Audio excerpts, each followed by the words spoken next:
let's jump to wide receiver. Who you got in the top 5? Justin Jefferson, Jamar Chase, Amon-Ra St. Brown, number 3, and then Tyreek Hill and Stephon Diggs.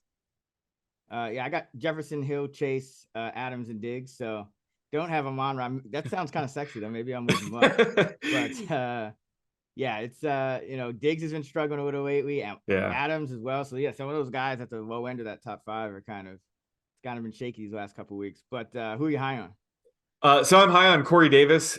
He's my wide receiver 44. And he and everyone else will get a boost, obviously, with Mike White potentially returning this week. But Corey Davis always gets a boost against zone defense, teams that play a ton of zone, and Seattle plays the second most zone. So like him, he's probably more of a DFS play, to be honest. But in deeper leagues, he's a solid wide receiver 4 option. So I'd like him in a deeper league. And then I'm going with both Texans receivers, Brandon Cooks and Chris Moore. I have them wide receiver 39 and wide receiver 40 respectively against the Jaguars. But with Nico Collins out, it's really just Cooks and Moore leading the way at wide receiver. And then they have their plethora of tight ends that they use. But, they see a pretty high target share as a result. And Cooks, he surprised me. He returned last week, saw a 77% routes run rate, looked good. I thought he just quit on the team for this season. So it's nice to see him back. We could see his routes run rate jump up closer to 90% this week. And he could provide, wide receiver 2 value. He is that good.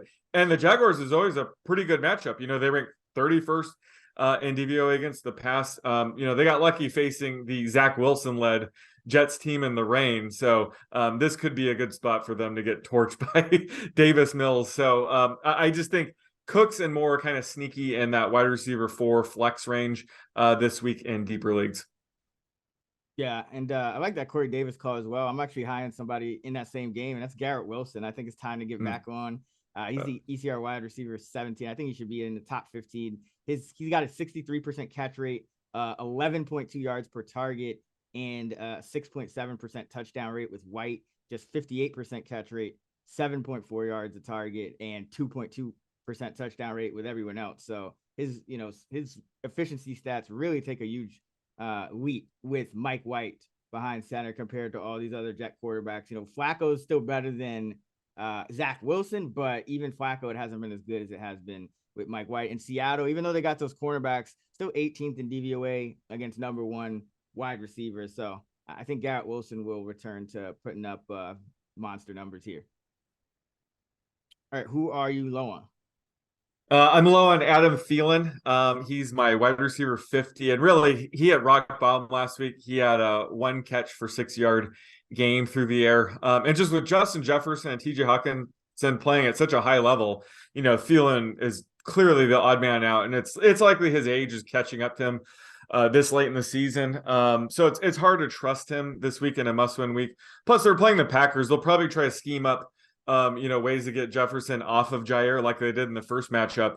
So Thielen could see more Jair just, based on the matchup. So he is very hard to trust. He is way outside my top 40 right now. So I would sit him. And then DJ Chark as well. This is a little bit riskier because he's been playing so good lately. He's coming off a massive 4-catch, 108-yard game. And he has an easy matchup this week against the Bears. But that's kind of the problem is, the Lions were forced into a pass-heavy game script last week, got through for 355 yards. Probably not going to be the case this week. They should dominate this game. So Chark, he's really just more of a boom-bust wide receiver 4. So if you have him, I would start him maybe if you're a big underdog and you want to tap into his ceiling. But if you're a favorite, you have to be careful because he does have a low floor. He had 1 catch for 18-yard game a couple weeks ago. So you just have to just understand he has a wide range of outcomes. So depending on, how your matchup looks is how I would handle this. But I have him really low. He's my wide receiver 52 this week. Yeah, and, the week before, I know it was a tougher matchup, but only 1 catch for 18 yards. Yep. So that kind of shows you his floor and ceiling. I'm low on Mike Evans. He's still a top 20 wide receiver in ECR. It's getting tough, because he's out there all the time, but no touchdown since week 4, 160-yard game since week 9. It's like these guys out there running all these routes, but he's not scoring and he's not really getting a lot of big yardage numbers, even though he is kind of that downfield target. And I think that's just because, Brady doesn't really trust that offensive line. He's getting the ball out quick, and he's dropped off a little bit too, especially in some of the timing and accuracy with the downfield throws. So that's why I think we're starting to see Chris Godwin's been balling all year, but now that Russell Gage is healthy again, we're starting to see him come on and overtake a guy like Julio Jones, because Gage kind of fits more with what the offense is trying to do, which is just get the ball out of Brady's hands super quick. So Evans, another guy, kind of hard to trust these days. If you got him, you got to probably play him, but I'd much rather play him as kind of on that wide receiver 2-3 borderline than as like a sure thing wide receiver 2. Yeah, it's crazy. He hasn't scored a touchdown since week 4. Yeah, man. And he scored 2 in that game, of course. Yeah, it's rough. But it's I think, and the Panthers were the team that he dropped that long touchdown against a couple of weeks after that. So he should have. Yeah. But what are we doing for the prop? Let's go Jahan Dotson. A guy that has been sort of a touchdown dependent guy. He's just really good. So curious to see where you have his receiving yard projection. But right now I have it at 50.5. Ooh, 50.5.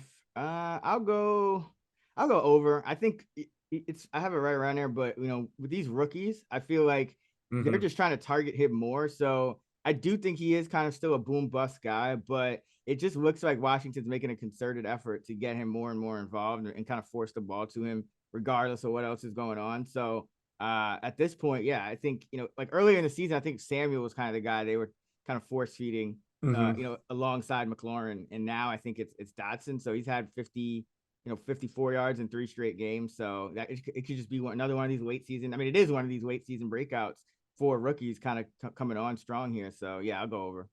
So since you have the over, would you rather have Carson Wentz or Tyler Heineke under center? Probably Wentz, just because I feel like they end up a little more pass heavy with Wentz. You know what I mean? And he's kind of just that. I mean, both of them kind of take risks, and so it doesn't really matter. Probably doesn't matter. Yeah. Yeah, it's I think I'd still rather have Wentz at this point. Yeah. With Heineke, they were winning a lot more games, and that in itself can just lower the pass volume. Yeah. Yeah, Dotson's a first-round talent, so he should be QB proof. And there isn't much difference between Wentz and Heineke right now anyway. I was just curious if that had any impact on your projections whatsoever. Yeah, no, I mean, not massively, but I think I'd rather have Carson.